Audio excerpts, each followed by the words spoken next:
जय श्रीमन नारायण। जो टिप्पणी मैं देने जा रहा हूं वह रामानुज दास श्रीमन गट्टू वेणुगोपाल स्वामी द्वारा दी गई है। अध्याय 11 विश्व रूप समदर्शन योग श्लोक 3। एवमेतत् यथा आत्थ त्वम् आत्मानं परमेश्वर द्रष्टुम् इच्छामि ते रूपम् ऐश्वरं पुरुषोत्तमा। ओम। गीताचार्य श्री कृष्ण परमात्मा अर्जुन सहित हम सभी को विश्व रूप समदर्शन योग सिखा रहे हैं। इस प्रक्रिया में अर्जुन कह रहे हैं, हे कृष्ण, हे परमेश्वर, मैं विश्वास रखता हूँ और स्वीकार करता हूँ कि आपने अपने बारे में जो भी कहा है वह सत्य है। हे पुरुषोत्तम, मैं आपके अप्रतिम सर्वशक्तिमान भव्य दिव्य ब्रह्मांडीय स्वरूप को देखना चाहता हूँ। इसी प्रकार अर्जुन श्री कृष्ण परमात्मा को परमेश्वर और पुरुषोत्तम कहकर श्री कृष्ण परमात्मा के प्रति अपनी अगाध आस्था व्यक्त कर रहे हैं। परमेश्वर का अर्थ है सर्वोच्च संप्रभु भगवान, अन्य सभी भगवानों का सर्वोच्च स्वामी, और पुरुषोत्तम का अर्थ है सबसे ऊंचा और अद्वितीय।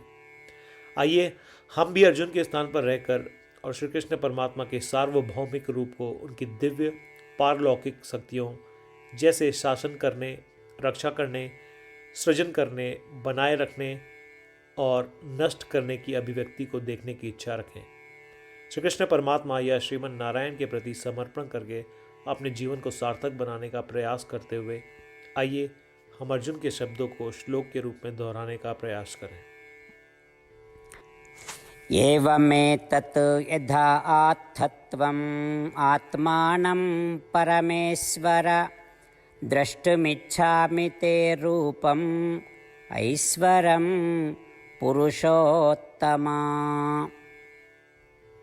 श्रीमद् भगवद गीता का संपूर्ण सार श्री कृष्ण परमात्मा द्वारा अध्याय 18 श्लोक 65 से 70 में 8 कार्य करने के लिए दिया गया है। श्री कृष्ण कहते हैं, मुझे वे लोग पसंद है जो इन 8 बातों का पालन करते हैं। मैं उन भक्तों की हर प्रकार से रक्षा करूंगा।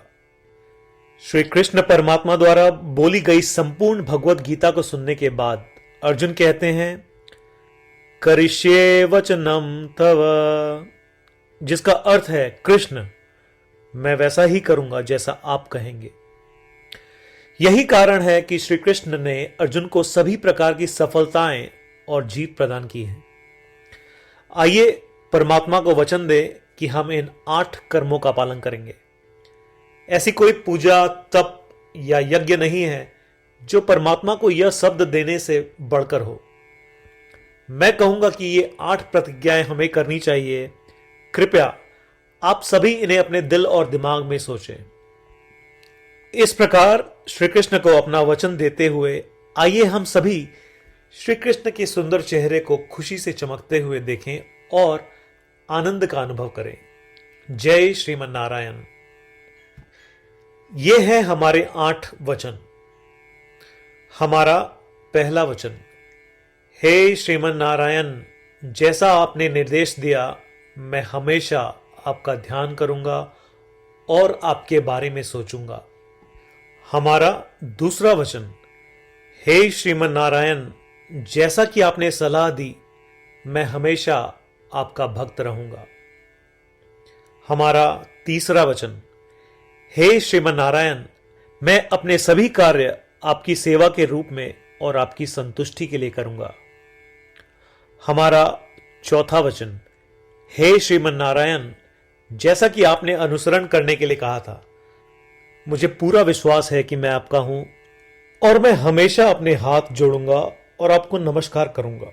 हमारा पांचवा वचन, हे श्रीमन नारायण, मुझे आपके शब्द मामेकम शरणम व्रज याद आते हैं जो आपने सिर्फ और सिर्फ आपको ही समर्पण करने को कहा था। श्रीमन नारायण, मैं केवल आपके प्रति समर्पण करता हूं।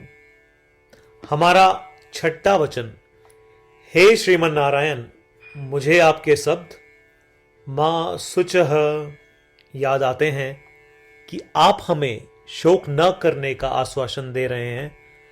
मैं अब शोक नहीं करूंगा।